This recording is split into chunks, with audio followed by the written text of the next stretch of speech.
Welcome to day one of the second round of the National Consultation on Education 2021-2022. It's under the overall theme of education, passport to the future. I'm DK Roster here to moderate proceedings and encourage you to make this a truly consultative process. Your views and inputs matter.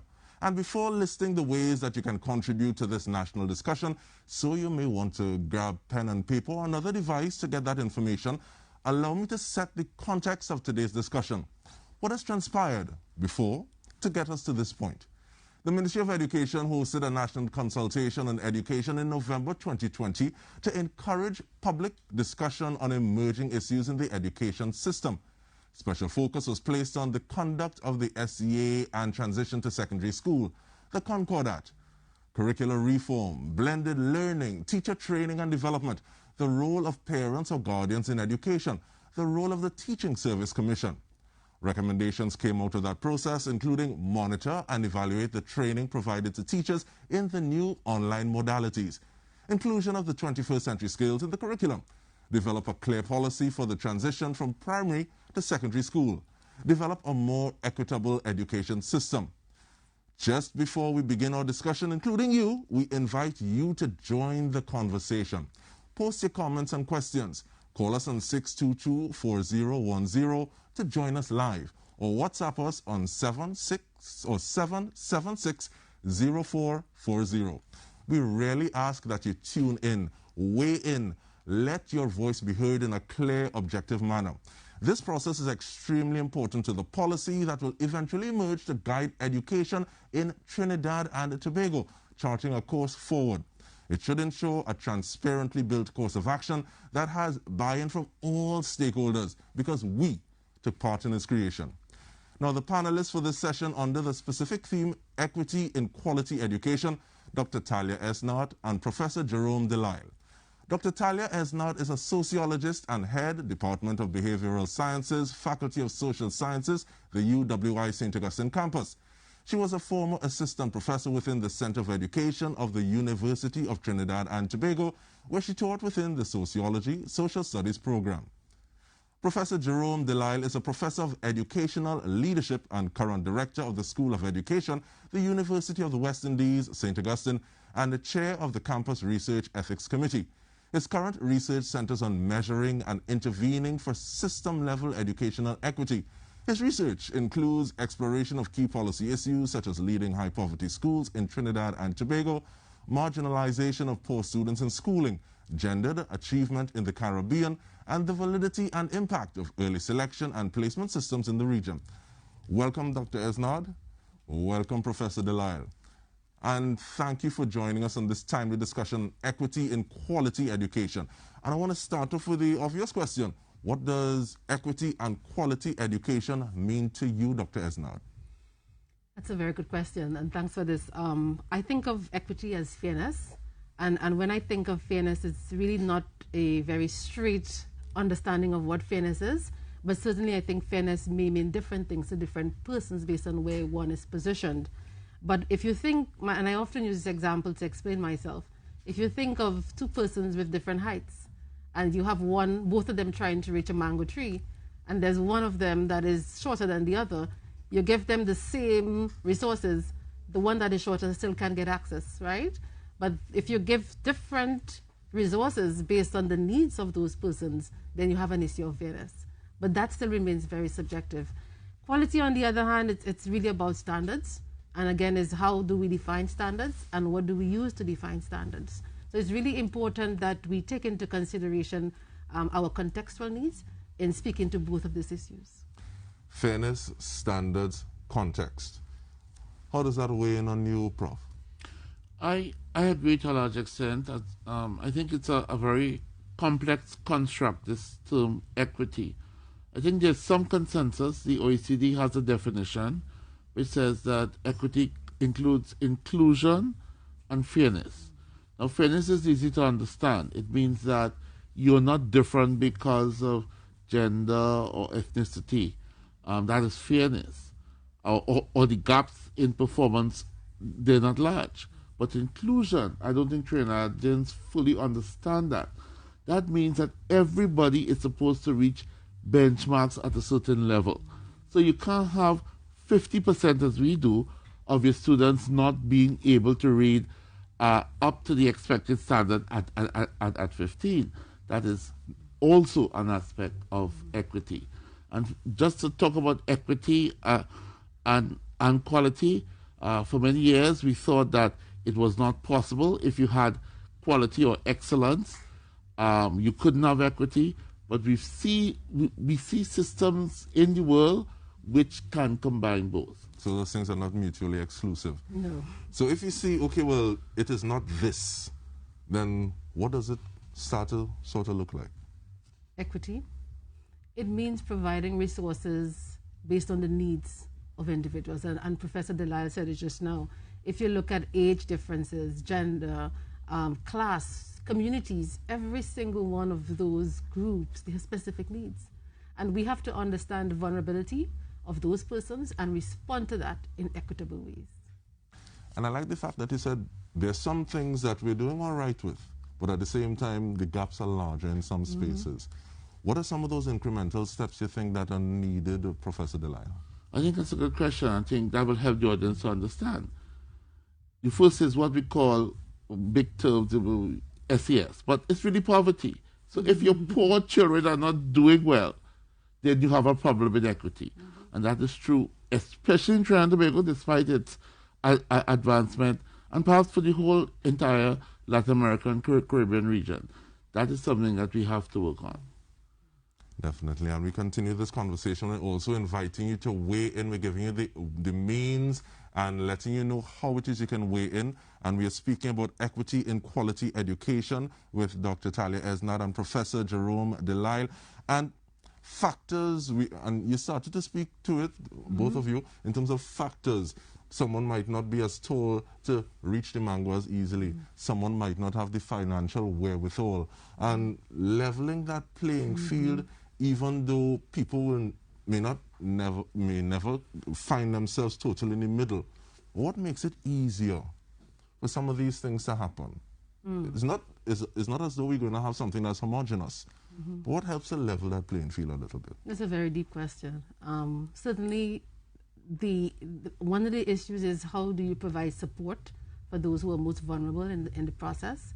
But another aspect of it is how do you get persons to understand and to redefine what it is to be part of an education system, and not to take away that being part of an education system is all about getting all the ones or just defining yourself by way of performance and not other aspects of that process that they take away from their training or from being in the environment with other persons. So learning to be resilient, learning to be compassionate, and then taking into consideration that they're part of a society and is everyone help one to teach one. And I like the fact you speak about dealing with vulnerable individuals.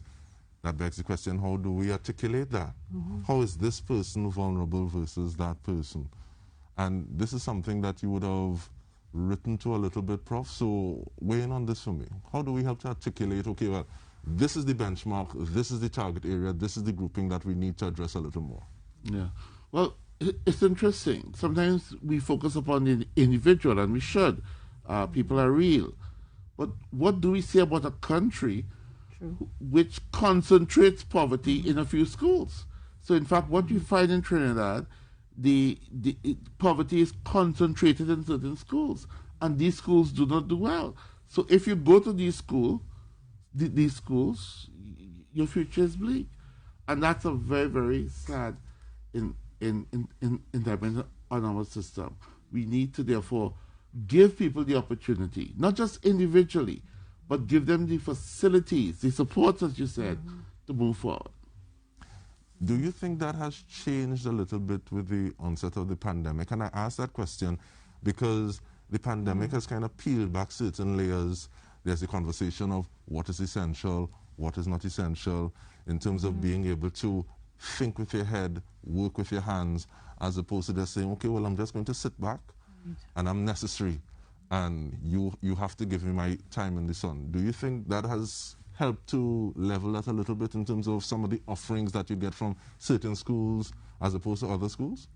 I beg to differ. I think the pandemic has worsened the situations of persons, particularly those who come from impoverished communities. And I think often of those persons who initially had no access to devices, and to an extent that was addressed by the ministry and by other private sector individuals. But then let's remember that in this pandemic, the teachers are not just those who are hired by the Ministry of Education. They are also the mothers and the fathers and the aunts and uncles and guardians who are with those children in their homes, some of which are working and attending to the children at the same time. So that parents have become teachers overnight without the same training and without the level of preparation that the teachers in the classroom, most of which would have gotten. And I want you to weigh in on that, Prof, just after we come back from this break. Stay with us. We come back with so much more. Consultation on education, equity, and equality. Stay with us.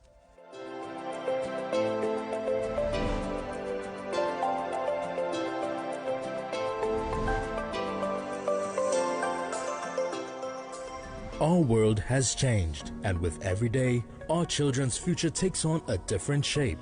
How do we prepare them for a future that is uncertain? One where their education, in whatever form it takes, is their only passport for the future. This is the focus of the National Education Policy for the period 2022 to 2027. We all have a stake in our children's tomorrow, so we must all have a voice today. The Ministry of Education began this conversation with the nation in November 2020, when we said it takes a village. We listened to you, the members of the village, and drafted 8 areas of focus for education for the next 5 years. These are TVET revitalization, curriculum reform, digital transformation, Education Act, equity in quality education, transition of learners, enabling student success, and human resource development. We then continued the conversation in December 2021. We consulted with key stakeholders in the education ecosystem, including the Representative Union for Teachers, parent groups, school boards, and tertiary level institutions. Having received and incorporated their recommendations, the Ministry of Education is coming back to the national population for their views and opinions on the draft concept note for the National Policy on Education 2022 to 2027. This is your opportunity to join the conversation. Let your voice be heard. There are 4 ways for you to comment. Visit moe.gov.tt for the draft concept note. Then you can share your views on moe.gov.tt. Call in during the televised broadcast. WhatsApp your views to 776-0440 or comment on the ministry's social media pages during the live stream.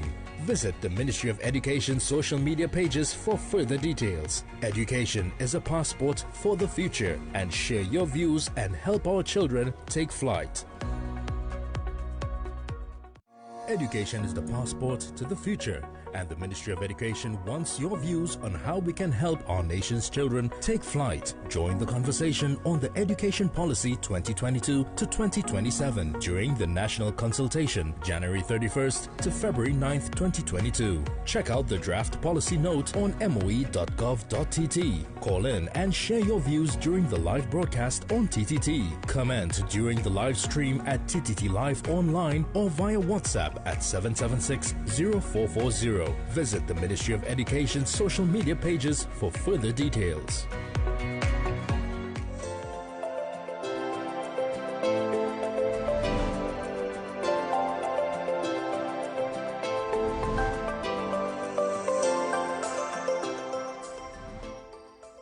Welcome back. We are discussing equity in quality education with Dr. Talia Esnard and Professor Jerome Delisle, and we hope to hear from you in a short note.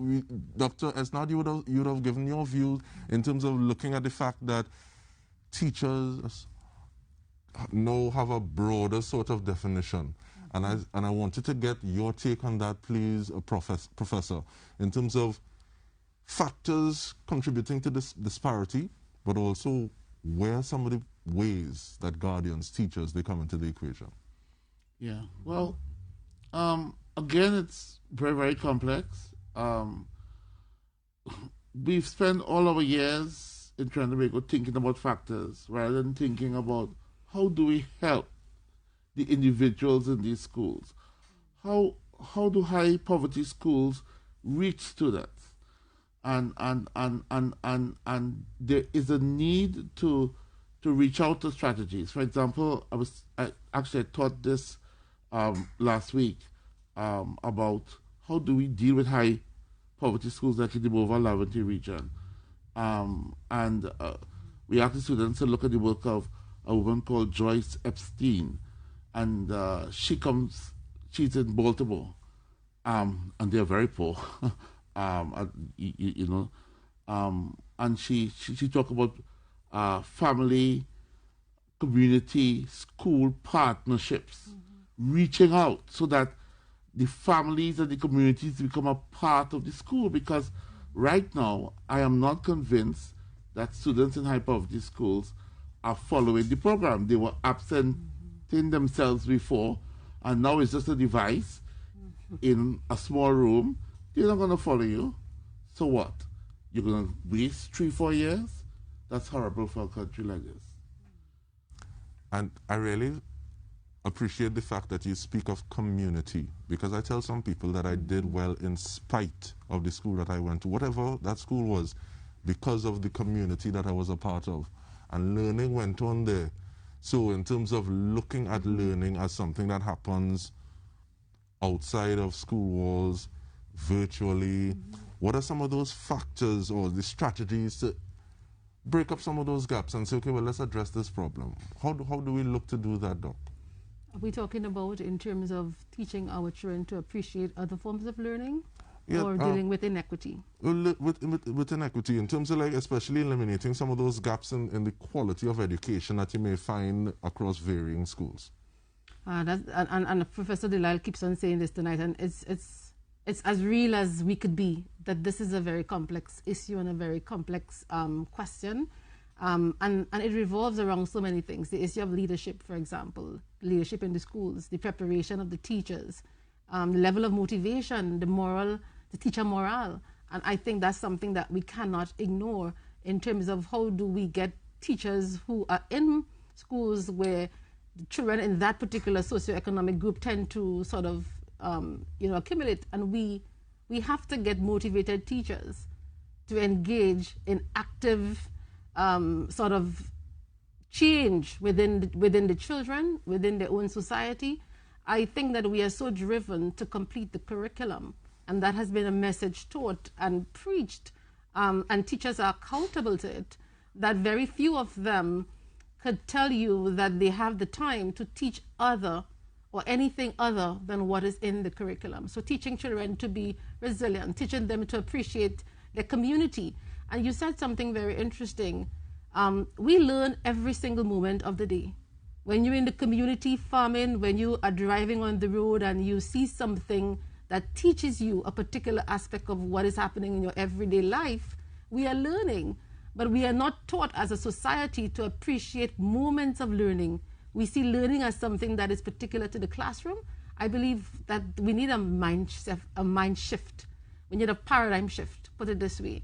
And it's not really about piecemeal approach to change within the education system to address issues of equity. It has to be holistic, and I think it has to start with research and really getting a sense as to where are we now, what are the gaps, and how do we bridge those gaps with some very evidence-based sort of strategies that can make a difference in our society.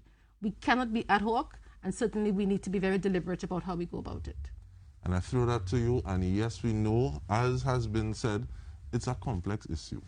What are some of those ways that we start in terms of, is it a matter of looking at low-hanging fruit? How do we start to approach it? Well, I think I've answered already about the parents, but I think leadership, I agree with Dr. Hassan that that's important. Many years ago, we were waiting to get permission from Trinidad to do a study of high poverty primary schools. We were very close to Tobago then. We said we can't get permission from Trinidad, we're going to start in Tobago. We look at the API, we look at the school feeding numbers, and I sent my people to two people I knew, one in Palatuve, one in Buko, and those both schools had very high academic performance index scores, what were the principals doing? The principals believed that the students could succeed. They involved the community and the parents. I mean, my team was so impressed with the principal from Buko. They used data, both female principals use data. I don't mean anything by that because they're real people. That's part of the data. Yeah. They use data. Of course, I do want to say that there's a principal in a rural area in Central who also did very, very well in terms of his school. And when he left, the school went down. So what does that teach me? That teaches me that principals can make a difference. So can teachers. So how do we move a little away from those personalities to ensuring that this is something that is policy driven, so there's less drop off when you have a principal like that move? And you just spoke about those 2 schools in Tobago. Is it a matter of linking some of those high performing schools with others that are a little less, so that you can get some of the examples, best practices?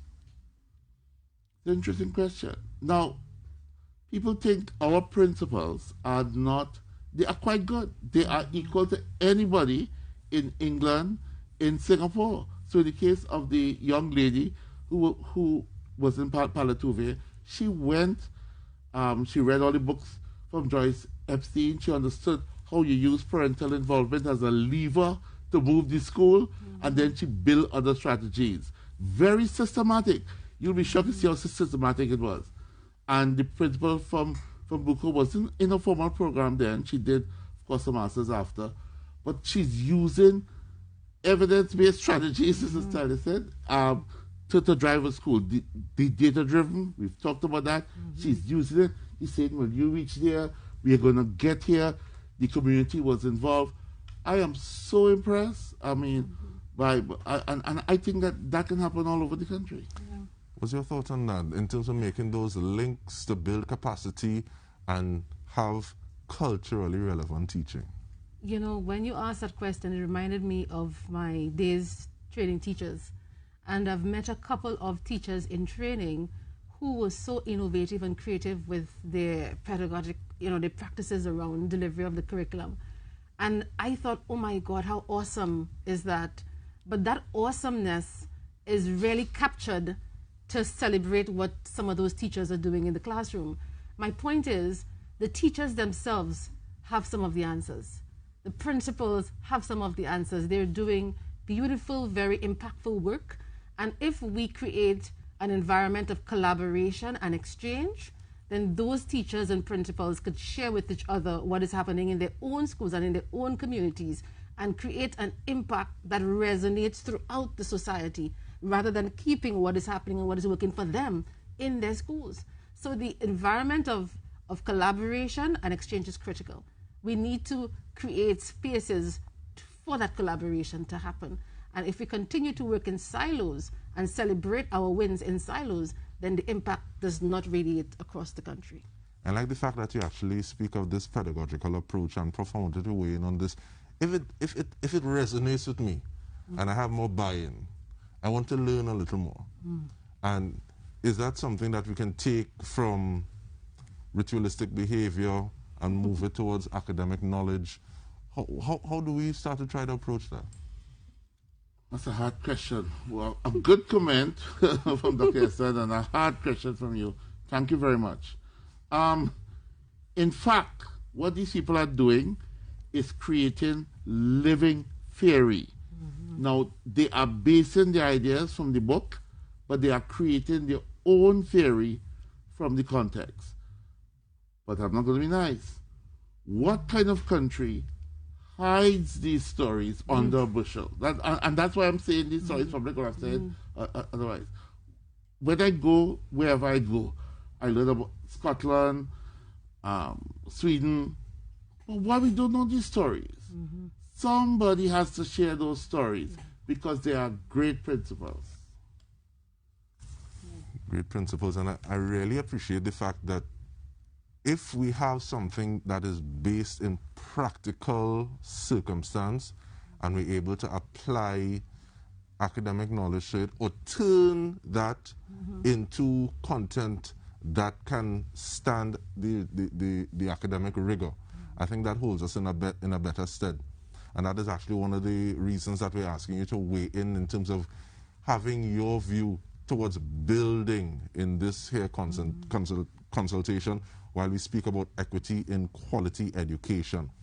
But if we were to make some of those links, what is the first set of things that you'd want to raise in terms of capacity that's going towards equality, equity?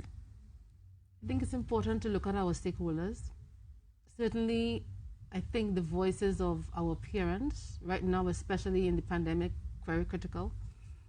Teachers, what have been their experiences and how have they been coping? What have been the strategies that they have come up with to really adjust in this pandemic? And they're learning as they're going. And what lessons could we learn from that and take forward in redesigning and reforming our education system? We have to look at the children, the students. They too have a story to tell. They too have been impacted by this pandemic in a way that they've had to rethink how they are engaging with the teacher in the classroom with a device, no interaction, but still feel like they are part of an experience. We have to talk to them. We have to also talk to policymakers and get everyone on the same table. And I like the fact that you speak about policymakers. We have a WhatsApp question coming in. You spoke about a hard question. I'll let you be the judge of it.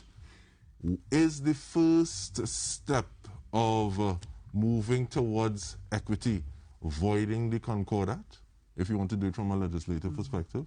What's your take on that? That's a hard question. I wish you didn't ask me that, right? Because I am the chair of the SAA Concordat Committee. But what we are bringing to the table is a systematic policy analysis. Now, if somebody asks you to reform your house, you don't just say, you see, that'll go, and you put everything out, and then you have no house. You have to be systematic. You have to decide what should be tackled and how you're going to tackle it. And the reason for that, apparently, from theory, I'm sorry, I'm just into theory, is that things are connected. And in fact, they're not connected straight. They're connected and they're balancing each other. So when you pull one thing out, you pull something else away.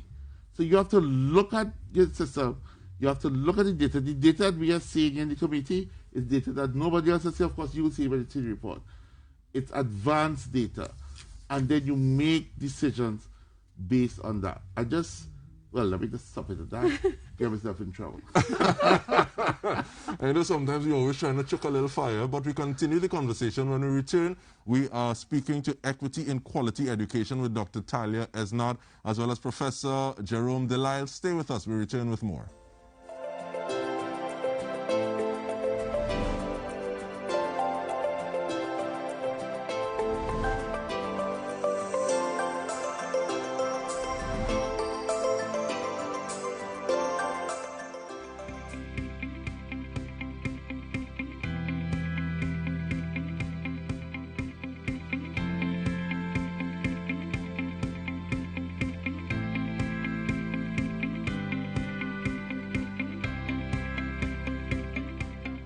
The turning of the sod for the construction of these two buildings occurred at the 60th anniversary of Hillview College, and on August 12, 2020, it was completed.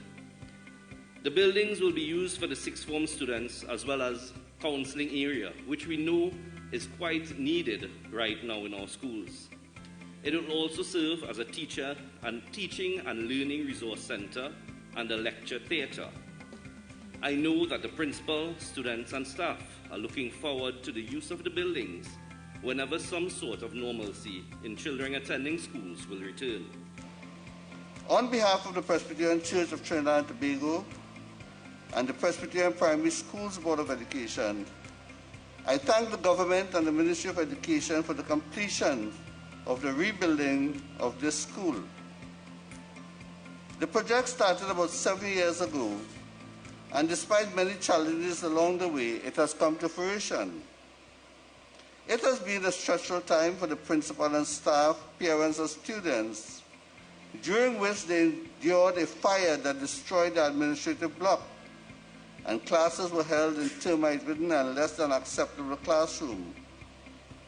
The school's enrollment also dropped from 475 at the time when reconstruction started to 315 today. Today, therefore, it is with grateful hearts we give thanks that their dreams have been fulfilled.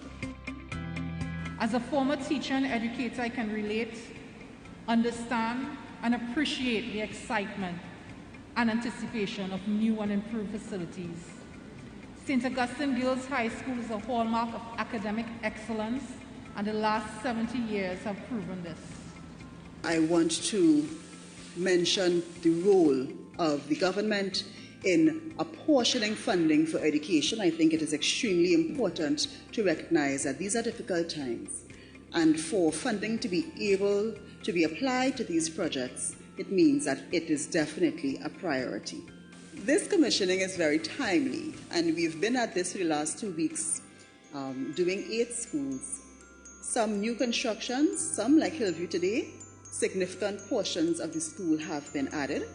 All of us, therefore, have a vested interest in ensuring that the educational continuity for our children is maintained. This was a production of Government Communications.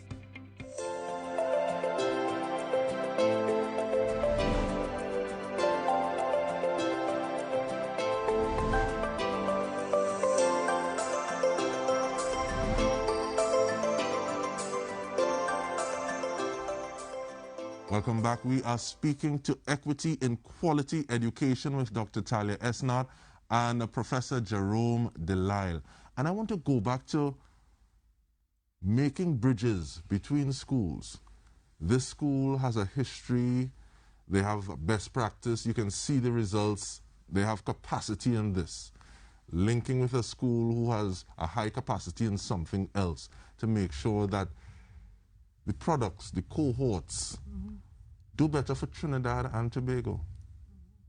How do we do some of those things, though? As I said earlier, we have to be deliberate in our efforts. So part of letting that happen is to create a space for it. It's about calling on willing, able, motivated persons who've gone through the grains to do what they have done, to share their stories and share their experiences, and then provide those lessons for others to take a page from. It's also about creating a table. And I use table deliberately because a table symbolizes something that removes all the hierarchy and what separates the you and the I, and really creating a very open and free space for persons to engage and to share and understand that we are all participating in a cooperative space. But it's really about creating a program, let's put it like this, a program of collaboration and sharing of perhaps leadership practices.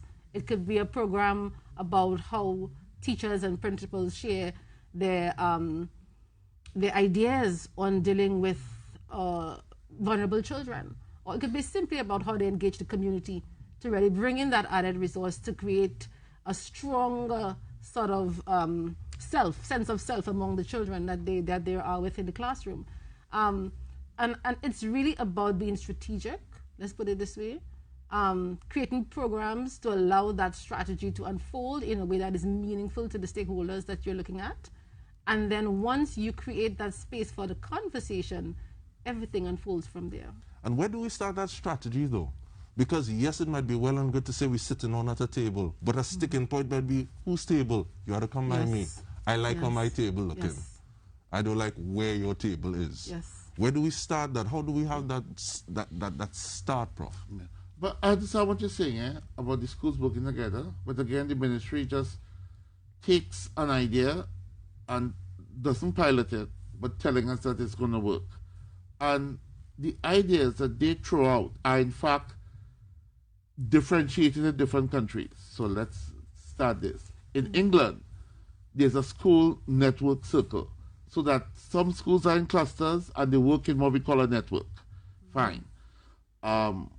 We know that the English are like us, very competitive, and so they've developed a model of working together which blends, I don't know the word, competition with cooperation, whatever, but there's theory on that. Good.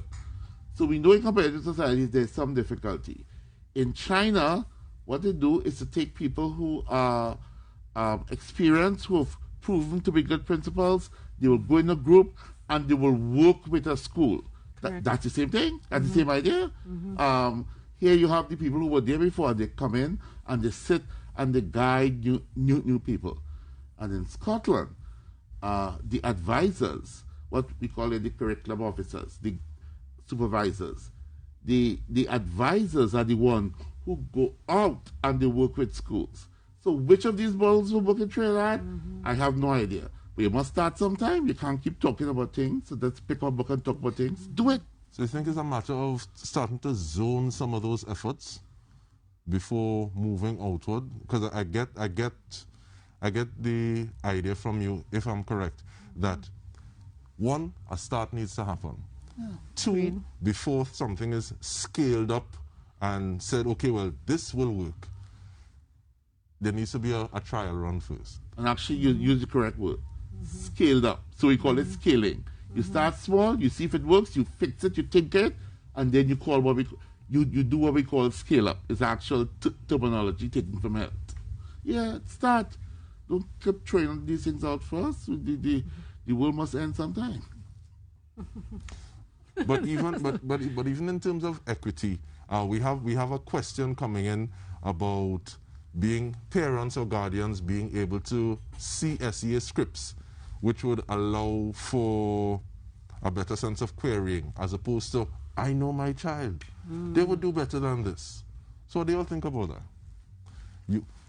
Prof, you answered the first question that came in, so I throw this at you, Doc.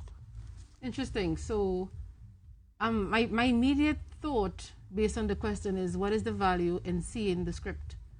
Is it to assess or to reassess the students in terms of how he or she did, or is it to see the comments of the examiners? So I'm very curious as to the thinking behind being able to see the script and what is the purpose. I think if the purpose is something that is informative and insightful to help the student develop, then there's value in that. But if the purpose is to query and to assess the sort of assessment, put it this way, and whether that is a valid and authentic way of really evaluating the student's performance, and I think that becomes very controversial and perhaps not very beneficial to the student, to the person, and to the parent. Assessing the assessment. I like that, Doc. Learning communities, professional learning communities, where you just spoke to the model in China, Prof, where principals say, okay, well, you have this track record, give me your secrets. How do you think the establishment of some sort of learning communities can improve learning, school management? What are the pros and cons of that? And looking at things that we can start now and scale up, as the case may be. Yeah, I'm going to answer that. Thanks for taking me to some of that question. I'm going to answer it.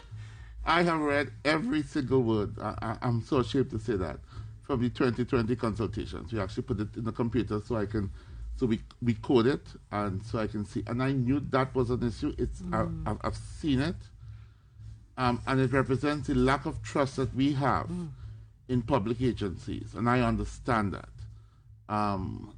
It will not end up with us being able to see all the scripts, and we know what the court case says. But trust must be built. Is when your wife don't trust you, you have to work on it. So I don't know what the solution will be, but it's something that you will see in the survey that we're going to do nationally, and it's something that the committee will work on, hopefully. Yeah. Okay, going back to professional learning communities, yes, another fine idea. I want to say that, of course, PLCs, which is what we call it, that's been there for 30, 40 years, and Trinidad is very late picking it up. But it changes the way people work, making them more collaborative. PLCs are very effective and allow things to change. And if you add it to the networking between schools, that will really work. Do our school cultures allow that? That's the question. It will take a lot of work from the ministry. I'm not saying it's not good. We actually teach that, right? We teach that. I've brought in students to do PhDs and PLCs. That sounds so nice. But it will be very, very difficult. And I like how you proffer a suggestion and then come back on the back foot. But in terms of that culture, looking at the mindset, and you started to speak to Dr. Esna, looking at changing the mindset that allows for one that is a little more collaborative. Because when we talk about mindset and collaboration, there's always the issue of what is a prestige school, what is not a prestige school, and in terms of saying, okay, well, how can we equalize that a little bit? So I'm going to ask both of you all, but I'll start off with you, please, Dr. Esna. It's interesting because as you spoke there, I remember in the very first onset of the pandemic, when we had the first set of CXC results, and there was a cry out from certain schools that their students did not perform as expected, and that the results don't reflect what their students are accustomed to in terms of results. And my immediate thought when I listened to the conversation was it's interesting how the pandemic has leveled the playing field. It has changed the process for assessment, changed the procedures for those things to happen. And in doing so, it has disrupted and sort of unsettled normal practice. And normal practice has been able to create an edge that persons have been able and schools have been able to leverage on. When that normal practice has been sort of disrupted with the pandemic, it throws everyone off. That speaks to the value of culture, the value of learned behavior, and the value of context. And certainly, you said it, culture is not something that we could fix overnight. It is hard work because learned behavior is almost something that to unlearn it is to relive, to unlive. It means to shake up the very thing that you do on an everyday basis. And unless that doesn't happen, then you find yourself floating between the practice and the culture you're accustomed to and what you know that you're trying to shift to. So it becomes a struggle and a tension for the individual.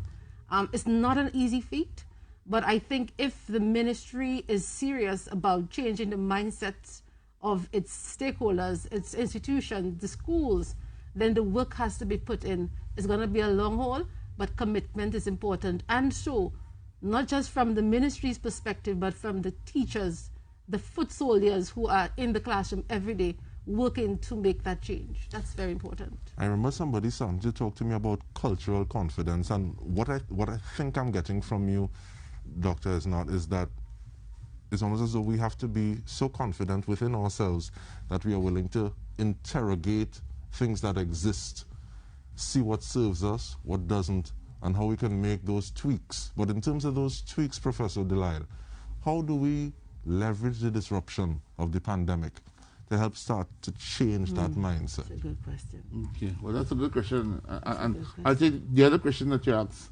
Talia. The problem is not so much prestige schools. The problem is that you have such a great disparity and you're very comfortable with it. So you have schools that don't do well and you say, well, all right, they were never going to do well in any case. So I know what they were going to do. So Trinidad is unusual for that. So there are other countries, the Netherlands and Germany, with actual a hierarchy in the secondary schools. But everybody tried to reduce the hierarchy. I mean, Germany has, after what we call the PISA shock, which told them they were not the best, they tried to reduce it while conservative politicians tried to pull it back out. But in the Netherlands, a country, a lot of my friends are there, I don't like the country, but I need to say that they have clear hierarchies, they have a 12 plus, and they divide you into the schools, but they don't have no school where you're going to get no passes at all. They don't have that. They have a standard by which you must achieve. So the problem is it's not the prestige school, but the fact that we have such a hierarchy, a stratification, and we are so comfortable with it. I forget the question that you asked me, but that's okay. How do we use the pandemic to address that hierarchy, that stratification? Oh, that's a hard question. Why you? I think you ran away from the question, and then you tell me you forget it. Maybe I didn't want to answer it. Okay, let me just use some sociological theory. I think people have to be, the system has to be reflexive, and individuals need to be reflexive. That may lead to people complaining, but they must be aware of what's going on. They have to say, this is not good enough. I am a citizen, and this is not acceptable. I better hush them out now. Good. If I could add, this is not, and Professor Delal wants to hush. You see, silence is cultural. We learn to be silent about so many things, and in being silent, we have no change. But that issue of being reflective is so important. I think as people, we have to be reflexive of our life. We have to be reflective of our practices. But sometimes being reflexive and reflecting on what we do and how we live makes us very uncomfortable with certain, what do they call them? Undeniable truths, uncomfortable truths. Okay, yeah. And inconvenient truths, that's the word I'm looking for. And those inconvenient truths are those very things, the disparity, the inequity. Persons who are with us do not have the very same access that we have, but we are comfortable with that situation. And I hear what you're saying, and it makes me think of Eric Camara from Brazil, who says, this also this spiral of silence. And he said, when I give the poor food and whatever, they tell me that I'm a saint. But when I ask, why do the poor have no food, they tell me I'm a communist. But that's one of the things we want to we want to actually continue speaking about, and looking at school boards, prestige schools, non-prestige schools. I think we can start it now. I think we may have to take a break, but who wants to take a first crack at it in terms of like determining what the school does? What are the actions that go on the school to benefit students and education, learning? Hold on. Let me start. Again, the ministry took a recommendation. Now, even the consultants sometimes, they come from other countries, they say, do this because it works in England. People pay for me to go to England. I look at school boards. English people understand their roles. They play it well. That does not mean that the principal is not the main person, no matter the structure of the school board. So they have to think through how they're going to operationalize this particular intervention. What would it lead to? But we had school boards before. Yes. Did the government, I shouldn't say that, right? Did the ministry collect data and see what was going on? But you just can't bring something back like that. So all I'm asking is, I clearly benchmark because I'm a policy person. So I know what goes on in different countries and why. But the first thing I ask is, why did this work? What's the culture of the society? And then I ask, how would it work here? Why it would and why it wouldn't? So those questions have to be asked in transferring any idea. It might not be school boards, but it might be a solution similar to school boards. And I'll ask the question to you, Dr. Esnat, when we return from the break. Sure. But we do that so you get the opportunity to fix up your answer a little bit. Stay with us. We are looking at equity, or equity in quality education, and we are inviting you to tune in and weigh in. We're giving you the opportunity to do that. Stay with us. We return with more.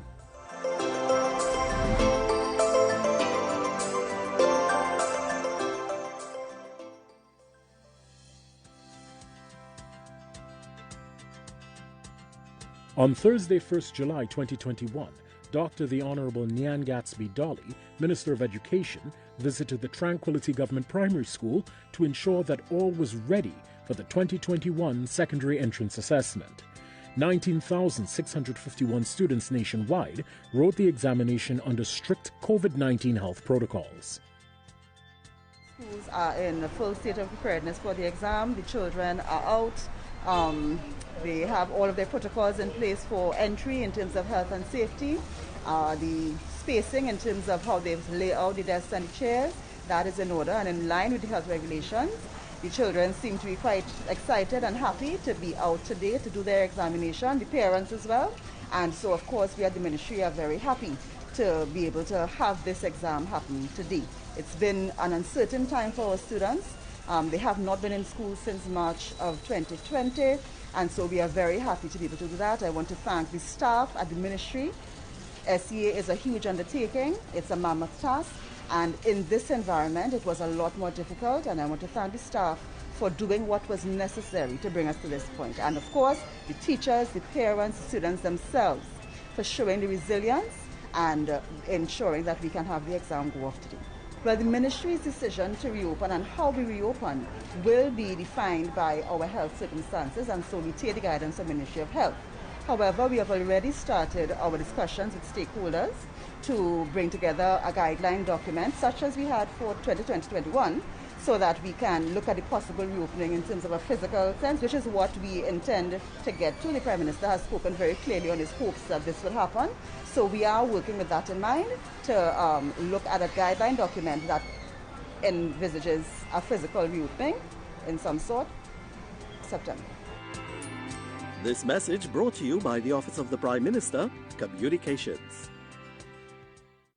Education is the passport to the future, and the Ministry of Education wants your views on how we can help our nation's children take flight. Join the conversation on the Education Policy 2022 to 2027 during the National Consultation, January 31st to February 9th, 2022. Check out the draft policy note on moe.gov.tt. Call in and share your views during the live broadcast on TTT. Comment during the live stream at TTT Live online or via WhatsApp at 776-0440. Visit the Ministry of Education's social media pages for further details.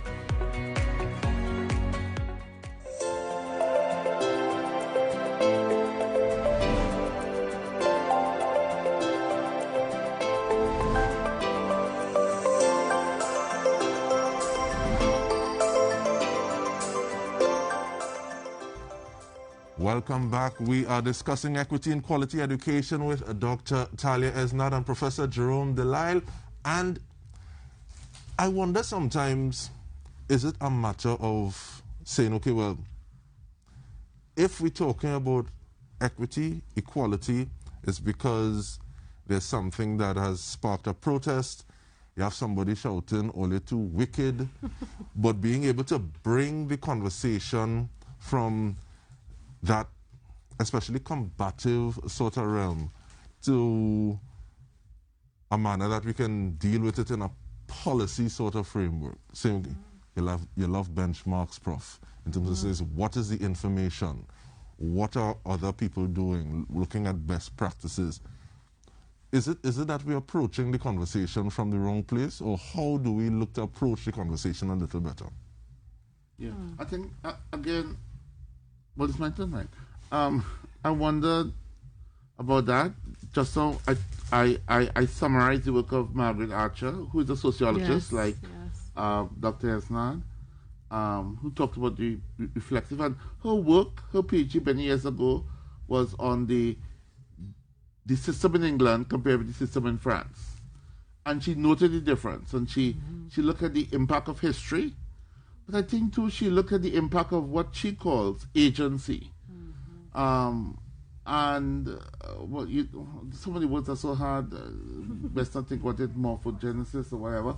But I think agency is needed, and that requires us to think a bit. It also requires us to have good expectations for everybody. I think sometimes we tend to vilify people who don't do well.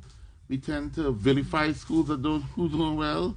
We make jokes like "stupid boy," but we need to give people the opportunity to excel.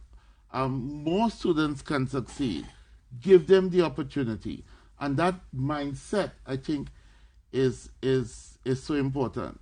And finally, in terms of a national conversation, I thought about a society like Scotland. And they are always concerned, maybe because they watch in England who have their grant maintained schools and hierarchy of schools, they're always concerned about fairness. Fairness is a principle. Equality is a principle. So we need to begin talking about that, the media, everyone. That's my solution to the benchmarking. And I really like the fact you speak about mindset and you bring us back to mindset. And while we ask, because we have a question about a policy to give agency, like you said, and to help or facilitate learning with individuals who may learn at a different rate in school. Because something that was very powerful for me was learning the word yet. So as opposed to saying, strippity boy, you don't know it yet. And that is the sort of inspiration to continue. But how do you do something like that? And we look at secondary school specifically in a space where you have this amount of time, this is the lessons plan. At the end of this time, you're going to be assessed on whether you have it or not. This question is so deep, and for me it goes in so many directions. And I'll give you two thoughts that are floating in my mind right now. One is that a couple of years ago, while training teachers and really encouraging them to be creative in their teaching, we sent them out on practicum for a period of time and said, just try to find very creative ways of teaching the same content, map, north-south, directions and cardinal points, and do it in a very creative way. And what they came back to us to say was that in as much as creativity is exciting and provides a fun opportunity for the students, it does not allow them the time to complete the curriculum. And then they also shared that the senior teachers, principals, and other persons who were supervising their work took to task the fact that they spent so much time to be creative in their content when they could have just taught the concept as opposed to let them live the concept, right? So there is a politics of teaching and education that will not allow teachers to be free and fluid with their practice.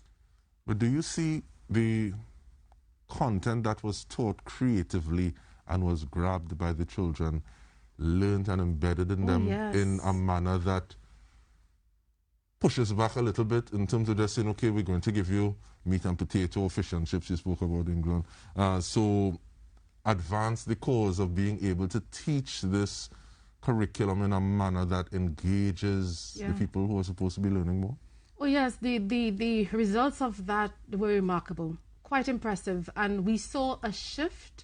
We saw an enthusiasm in the eyes of the students, and we saw a level of achievement with the teachers that we did not see when they were just teaching to complete the curriculum. What is interesting is one of my colleagues, also a teacher trainer, then said to those students, there's no time for this. So while this is all fantastic, this is not what the education system is built on. There lies the problem. We have some of us who are in the vineyard, who are conscious about learning, not learning and getting as much of the content as possible, but about using every opportunity to think critically, to be problem solving in their thinking, in their teaching, in their learning, and not seeing content as something just to acquire knowledge without the other aspects of the affective and the behavioral aspect of learning that also comes with it. What I'm saying is that kind of change is major.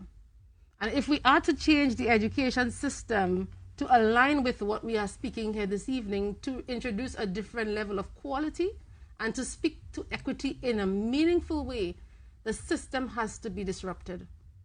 And you know what I appreciate about you, Dr. Esnat? You just laid the context so nice for me to lob a hard one for Professor. And feel free. Because this kind of ties into a lyric of a song that says, why should I dignify teachings of learn to swim to sink? Now, Prof, you said, you can't mash up the whole dolly house while trying to fix it. But in terms of those incremental changes and bringing everyone along, What are some of those things that we need to look at in terms of valuing the creative elements that come to the fore that help educators become inspired about the concepts? All right, let me try this before I forget.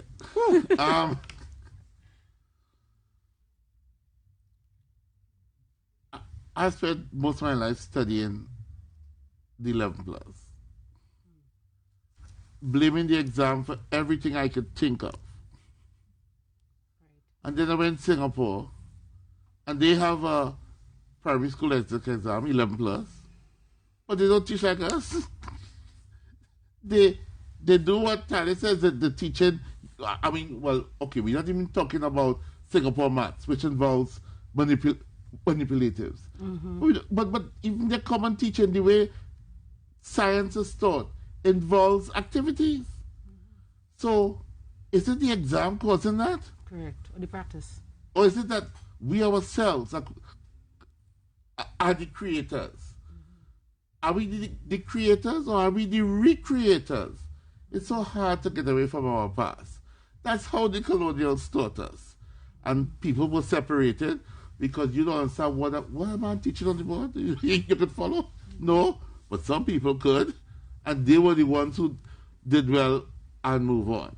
And we believe that is good teaching. And whoever responded, mental aptitude. Now, how I know that? Well, maybe I was in the system. When you homeschool, you don't learn like that. You learn much quicker, but you do what you have to do. So when I realized that, so this is how they teach. Oh my goodness. For the whole day they got to do that? I got to realize. So we have to escape teachers as well, who we are. And we have to teach to connect. People have to experience. Creativity is embedded in what we do. Exactly. Just let the students enjoy, and as you said earlier, off camera, play, guided, pull up the objectives, and they will learn. And by the way, I'm talking like a crazy person, but let me tell you in terms, project-based learning, problem-based learning, inquiry-based learning. Critical. They're all methods that we call the new pedagogies. And we have a question coming in, and even before I ask the question, I love the fact that you spoke about separating things. I've seen some places even like homeschool, where you would use the days of the week. So yes, you have an idea of what the days of the week are. You learn to spell the days of the week. Same things, but a slightly different concept. 2 days after Monday, what would that day be? And it's still kind of scaffolding around the same thing, so everything is built up towards an end. And you have more than one subject inside of that, instead of saying, okay, well, everything is in a silo. But the question we have is, those proposed school boards, what can be done to make sure that they are equitable and pushing efficiency and quality versus more bureaucracy? 2 words: accountability, transparency. If we change school boards to account to the public, that makes them a bit more responsible, visible, and certainly introduces a level of transparency that would remove certain doubts and perceptions that the public has about whether the board is or is not working for a particular purpose. But it builds public trust, and I think that's important. Without that transparency and accountability of boards, then we create more bureaucratic structures that mean nothing to the broader public. Dr. Esnat, you just want a parent to come off the road to my school and ask and want to find out everything that's going on with the school? I think it should be inbuilt as part of the process of being or creating boards, so that boards need to be accountable not just to the Ministry of Education, but to the general public as well. All right, I'll ask you the same thing, please, Prof. Well, Terry, boards work along with other devices. Boards come from Europe. And all European countries that I know have strong, we call it external evaluation and internal evaluation systems. We will know it because I think most of us know England as inspection. And that is the strategy for accountability that links the school with the public. because the report is sent to everybody in the community going to your school so they could see. But Trinidad don't have no external evaluation, so why they put it on board? I don't understand that. And whoever advising is advising wrong. You have the external evaluation, and you have and in fact, the external evaluators also evaluate the boards. I've seen it. I like the fact that you talk about evaluation. When we return, I want to ask the question, does a certain level of assessment or passing assessment equal competence? I ask that question when we return. Stay with us. We return with more.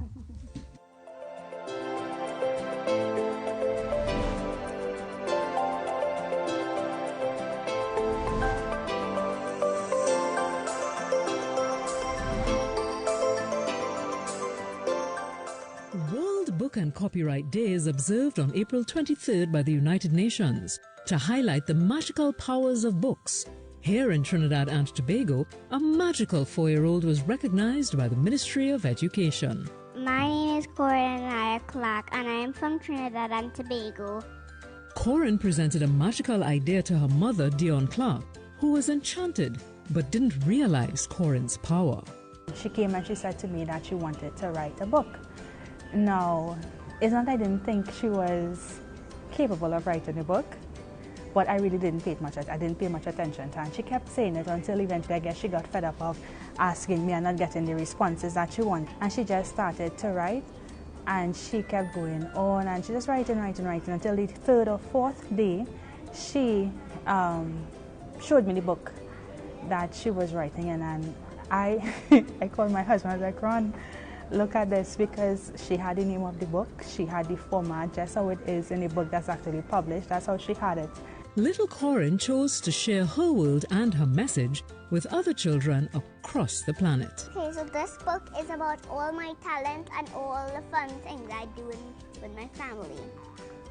To all the children everywhere, you are beautiful, you are smart, you are kind, you are good, you are brave, you are strong, you are brilliant and one of a kind.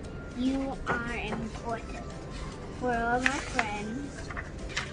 Hello, my name is Corinne Clark and I am 4 years old. I'm actually 5 now. Even the Minister of Education, Dr. the Honorable Nian Gadsby Dolly, was mesmerized by Corinne's talent. I can tell you that it takes parenting that allows for children to express themselves to result in something like this today. And this is one step, and she's going further, and who knows what she will end up being and doing. And it's a note for all of us parents that we have to allow our children to explore. And it's a note for us as well that COVID-19 and the emanating circumstances have been difficult. But there are also little nuggets of gold that we can pull out of the experience. Corinne's book is one such positive. And so, Corinne, on behalf of the ministry, we want to congratulate you. We want to encourage you to keep on pushing, because you don't know who you may inspire. You may inspire someone who has written a book of poems and has not published it yet to do so.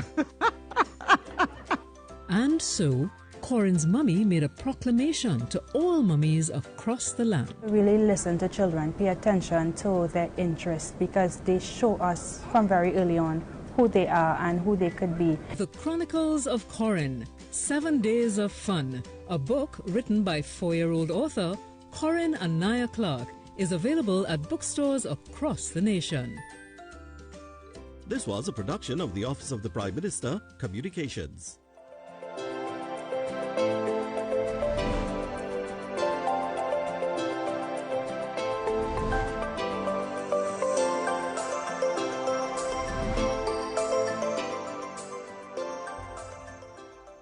And we say welcome back. And that example of Corinne Anaya Clark is something I want to jump off on as well.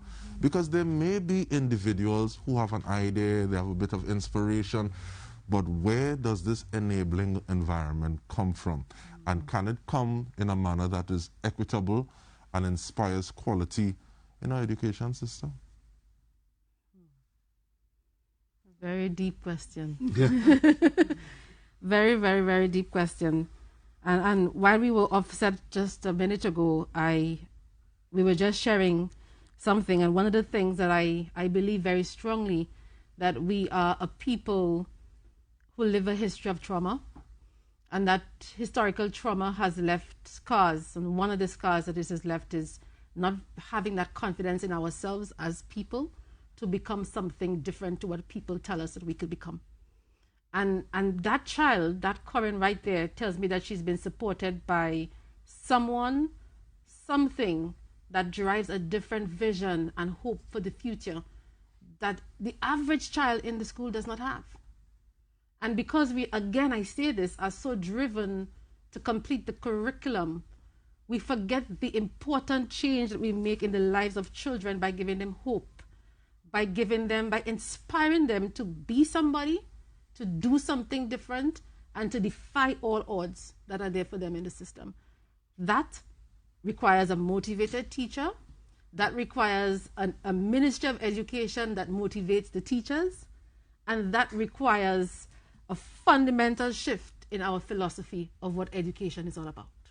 Because there will be things that we have to face in life that school didn't necessarily prepare us for in terms of the theory. Mm-hmm. But how did that school, how did that space of learning build individuals able to critically look at adversity? And that also makes me want to ask the question about the selection process. You've spoken about training educators, selection, hiring, building capacity in the teaching force or the education force of Trinidad and Tobago. Okay, so I have two answers. Let me answer one first, in case I forget the ones I want to answer. Selection is one aspect.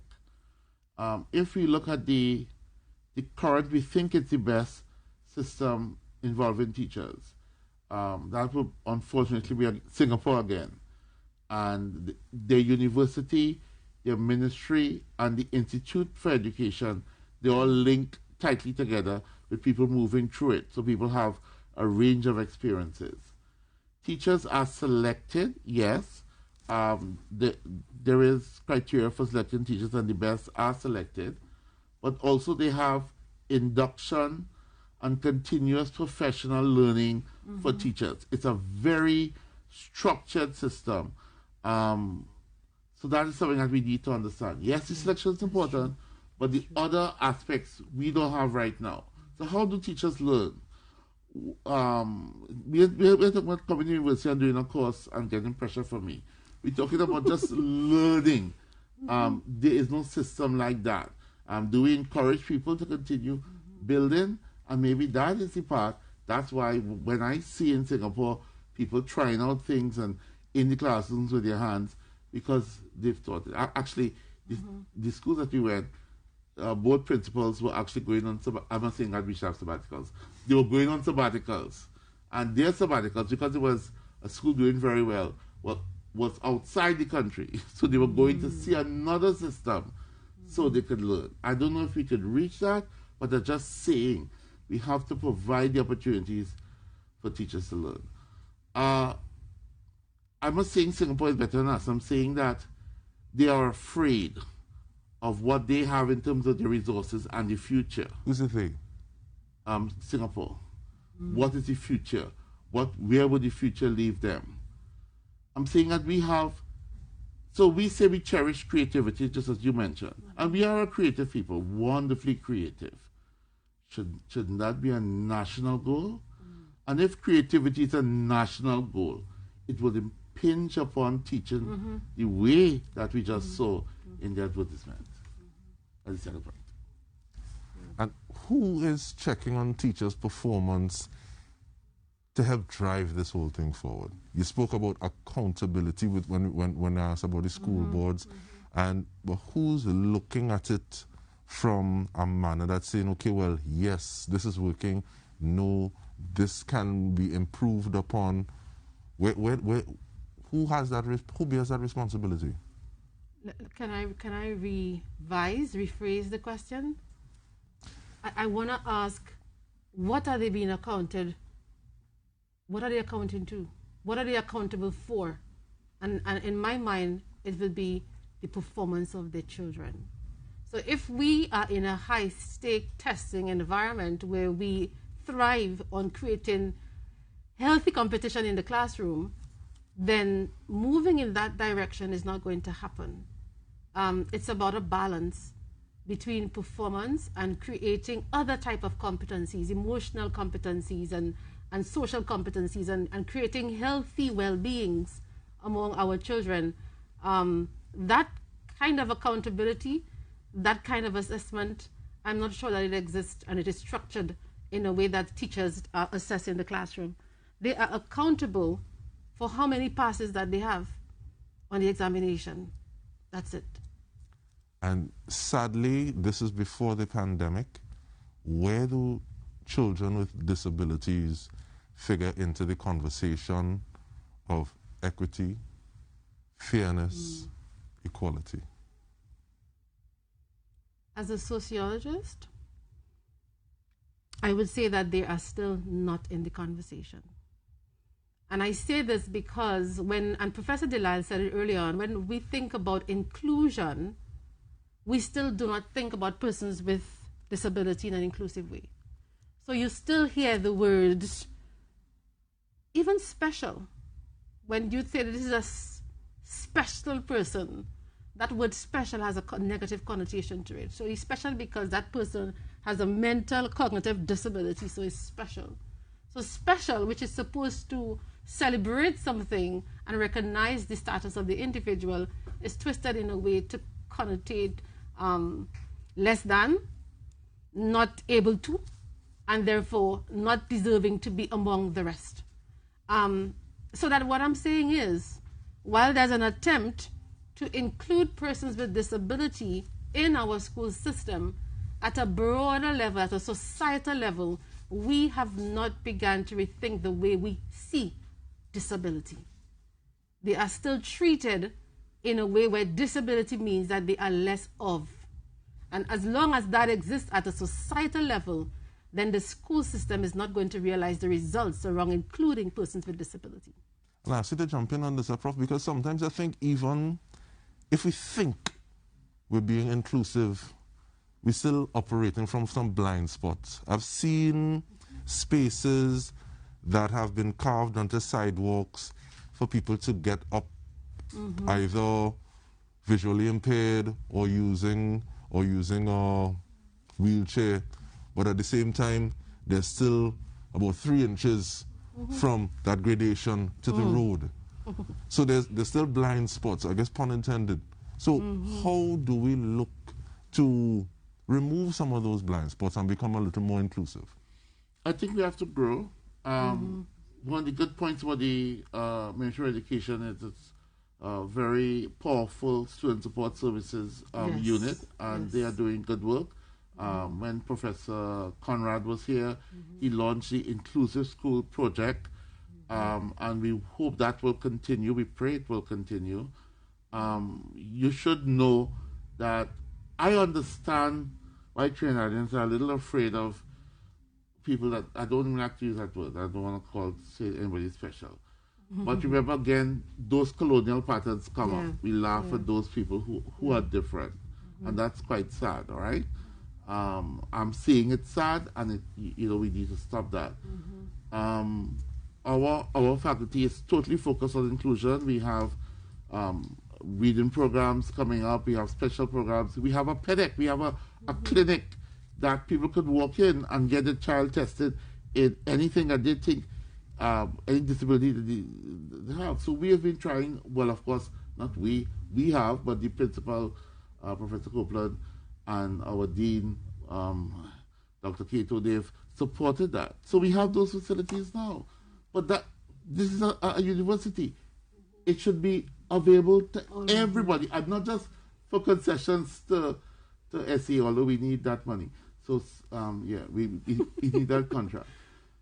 People need to be aware, if you think something is wrong with your child, if they're probably not keeping up, where do you get help? Yes. Nowhere? Oh, my goodness. Yes. But if I could go further to that, not just where do you get help, but can I get help and not feel that I am being stereotyped for getting the help. I think that's important, because when there's a child who suffers in the school system with a mental illness, or there's someone who has a disability, then people are stigmatized for identifying themselves and claiming and disclosing that I am not mentally healthy, or I am not physically able to. Intellectually, I'm hearing what you're saying, miss, but I don't get it yet. Can you repeat that? Why are you so slow, boy? Why are you taking so long? You're keeping the class back. A while ago, you said the walkway has to be 3 inches higher. You know what that reminded me of? In our society, there's someone I know that his name is Inches, and you know why they call him Inches? Because he has one leg that is longer than the other. So that we have a society where your disability becomes ridiculed in such a way that it becomes your identity. And people remember you as Inches first before they remember you as Jason McDonald. And on that note, we take a break. We return with more. Stay with us.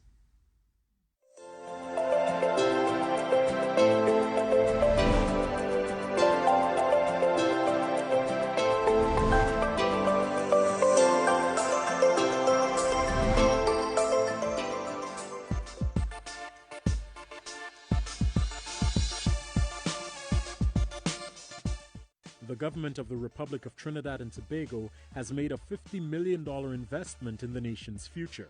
The Ministry of Education, along with its public and private sector partners, distributed laptops to several primary and secondary schools in its drive to digitize education. The first module in this digitization plan was the Adopt a School program, part of government's public-private sector partnership, contextualized by Minister in the Ministry of Education, the Honorable Lisa Morris-Julian. 11 months ago, Minister Dr. Dolly and I walked into the ministry, and she made magic happen. Her first initiative of Adopt a School program was a roaring success. And now I'm very pleased to welcome our colleague, Minister Allison West, as we take part in the digitization of not just the ministry, but every single school in the country with government support. The future is now, and I'm pleased to be part of this program. Senator the Honorable Allison West, Minister of Public Administration and Digital Transformation, explained their role. There are all sorts of opportunities that this movement into the digital world allows us. The Ministry of Public Admin and its agencies, the Telecommunications Authority of Trinidad and Tobago and IGovTT, are committed to working with the ministry to ensure that the schools, the children and the teachers maximize this opportunity. Education Minister Dr. the Honorable Nyan Gatsby Dolly. This act by our corporate sponsors and what's happening today brings our students and our focus clearly before the country. Education has moved digital. We have had to do this from March 2020, and in that mode, it was emergency mode because we had to close schools to prevent the spread of the virus, and we knew that we had children facing examinations, and the only way we could connect with them was in the virtual world. And it's not just about the device, it's not just about the laptop. The Teacher Training Division, which has been instrumental in providing the training for our teachers so that they would use the tool well, for our students understanding how they use this tool.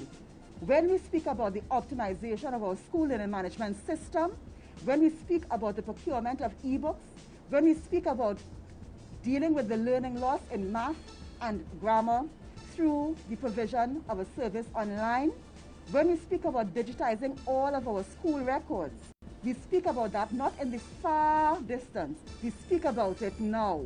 All of us here stand together as a team working in the best interest of our children. And we are so happy to have come to this point and to say that we are here now, we have far to go, and we are about the business of transforming education, not by magic, but by hard and persistent work. And we understand what is needed, and we will do what we have to do. This was a production of the Office of the Prime Minister, Communications.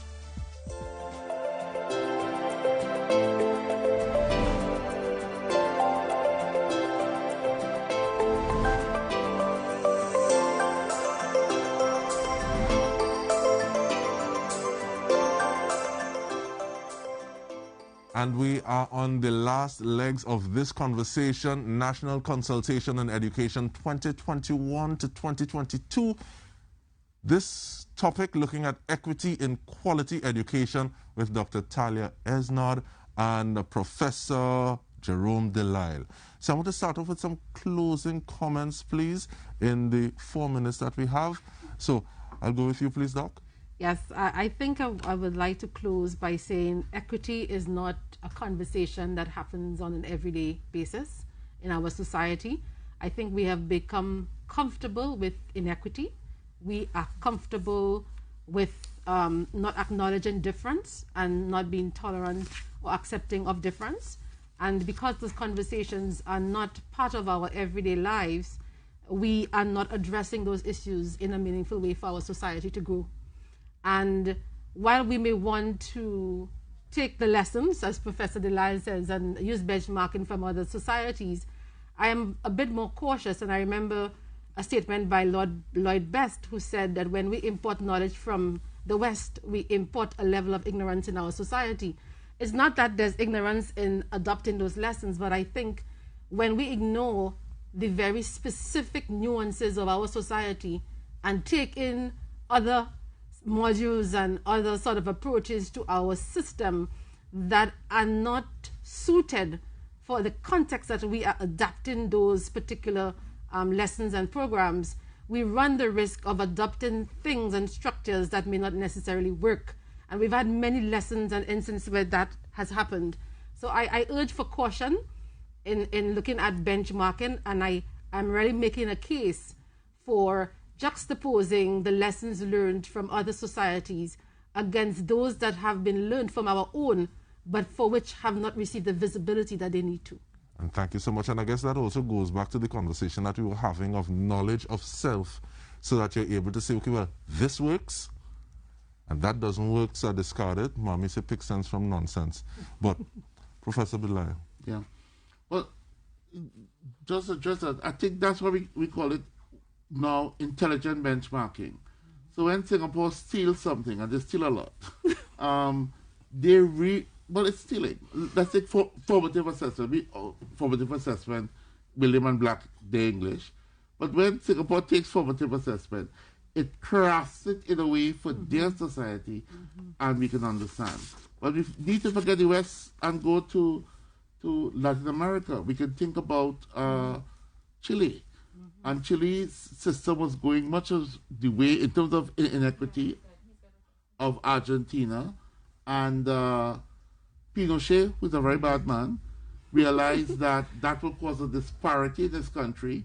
And he began using what we call, as in Uruguay, compensatory education. So the policy decisions that we make can impact many, many lives. So we have to be careful when we are tinkering. Make sure we know what it does, how it does, and go forward to a wonderful future. Agreed. And we want to thank you both, Dr. Esnard and Professor Delisle, as well as you, for tuning in and weighing in on the process. I'm DK Roster asking you to join us tomorrow, where our broadcast includes television and we discuss curriculum reform. Thank you for joining us.